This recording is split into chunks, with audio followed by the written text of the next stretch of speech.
क्या आपने कभी हिंदू पौराणिक कथाओं में अच्छाई और बुराई के महाकाव्य युद्ध के बारे में सोचा है? अगर मैं आपको कहूं कि एक कम झाट टकराव है जो प्राचीन ग्रंथों के सबसे प्रसिद्ध संघर्षों को टक्कर देता है, आज हम कली और कल्कि की कहानी में डुबकी लगाने जा रहे हैं। यह कहानी कल्कि पुराण और विष्णु पुराण से ली गई है और यह अंतर्दृष्टि, भविष्यवाणी और ब्रह्मांडीय महत्व से भरपूर है। तो एक सीट लें और समय और पौराणिक कथाओं की यात्रा के लिए तैयार हो जाइए। हमारे मुख्य पात्रों कली और कल्कि का परिचय देते हैं। हिंदू पौराणिक कथाओं में कली अक्सर अराजकता और अशांति के प्रतिनिधित्व के रूप में देखे जाते हैं। वह वर्तमान अंधकार और आध्यात्मिक गिरावट के युग कली युग से जुड़े हैं।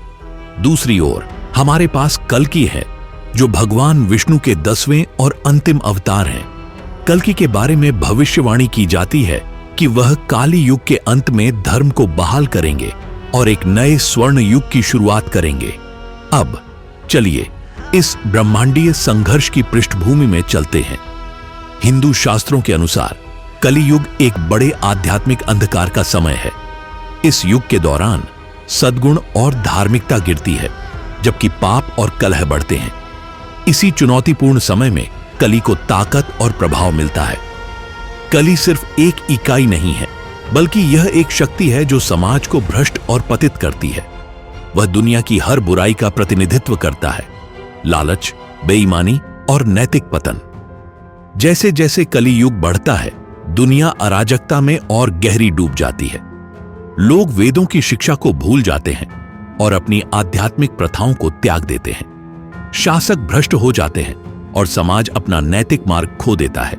इसी विकट स्थिति में दिव्य हस्तक्षेप की आवश्यकता स्पष्ट होती है।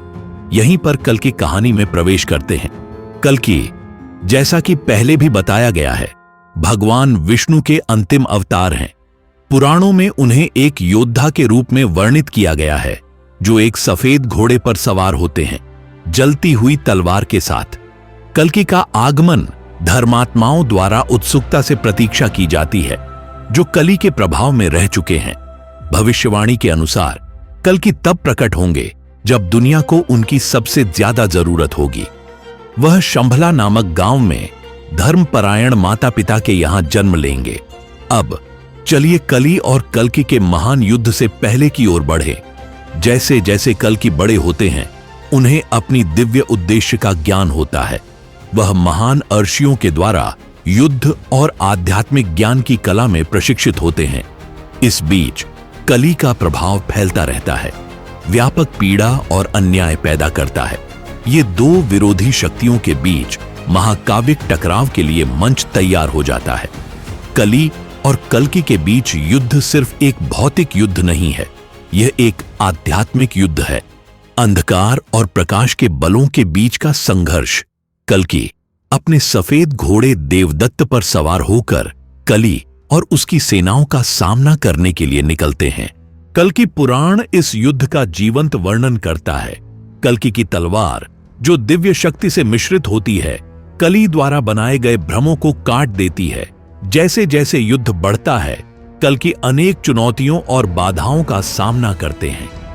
कली धोखे और काले जादू का उपयोग करके कल्कि की सेनाओं को भ्रमित और भटकाते हैं, लेकिन कल्कि अपनी अटल विश्वास और दिव्य ज्ञान के साथ इन चालों को समझते हैं।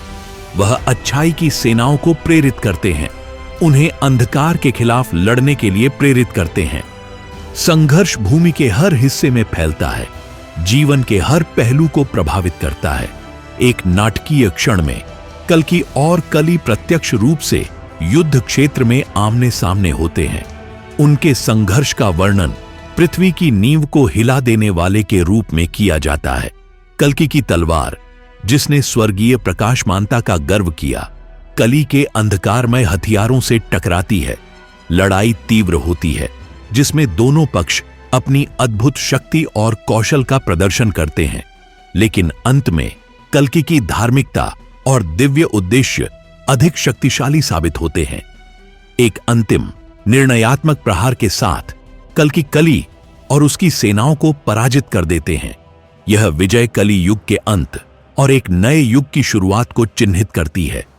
दुनिया बुरी प्रभावों से मुक्त होती है और धर्म फिर से स्थापित होता है। कल्कि की विजय सत्य युग की शुरुआत करती है।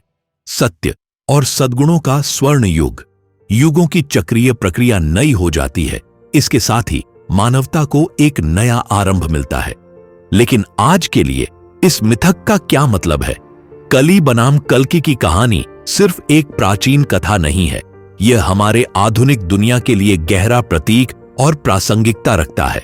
कली हमारे समाज में जिन चुनौतियों और नैतिक पतन का हम सामना करते हैं, उनका प्रतिनिधित्व करता है। कल्कि आशा का प्रतीक है, सकारात्मक परिवर्तन और नवीनीकरण की संभावना का। यह मिथक हमें याद दिलाता है कि सबसे अंधेरे समय में भी हमेशा आशा होती है। यह हमें अन्याय और भ्रष्टाचार के खिलाफ खड़े होने के लिए प्रेरित करता है। हम अपने स्वयं के जीवन और समुदायों में अच्छाई के शक्तिशाली इंजन बन सकते हैं। कली और कल्कि के बीच की लड़ाई हम में से हर एक के भीतर भी होती है। हम सब सही और गलत के बीच, स्वार्थ और करुणा के बीच चुनाव का सामना करते हैं। यह कहानी हिंदू दर्शन में समय की चक्रीय प्रकृति को भी उजागर करती है। यह हमें सिखाती है कि अंधकार की अवधि के बाद हमेशा प्रकाश होता है। यह संघर्ष या अन्याय के समय में सांत्वना बन सकता है। यह हमें याद दिलाता है कि हमारे आज के कार्य कल के संसार को आकार देते हैं। हम सभी एक बेहतर भविष्य बनाने में एक भूमिका निभा सकते हैं। जैसे जैसे हम हिंदू पौराणिक कथाओं की इस यात्रा के अंत में पहुंचते हैं, आपके क्या विचार हैं? कली बनाम कल्कि की कहानी आपको कैसे प्रभावित करती है? नीचे दी गई टिप्पणियों में अपने विचार साझा करें। अगर आपने प्राचीन ज्ञान के इस अन्वेषण का आनंद लिया है, तो लाइक और सब्सक्राइब करना न भूलें। और याद रखें, जीवन के इस महान युद्ध में कल्कि की तरह अच्छाई के पक्षधर बनना चुनें।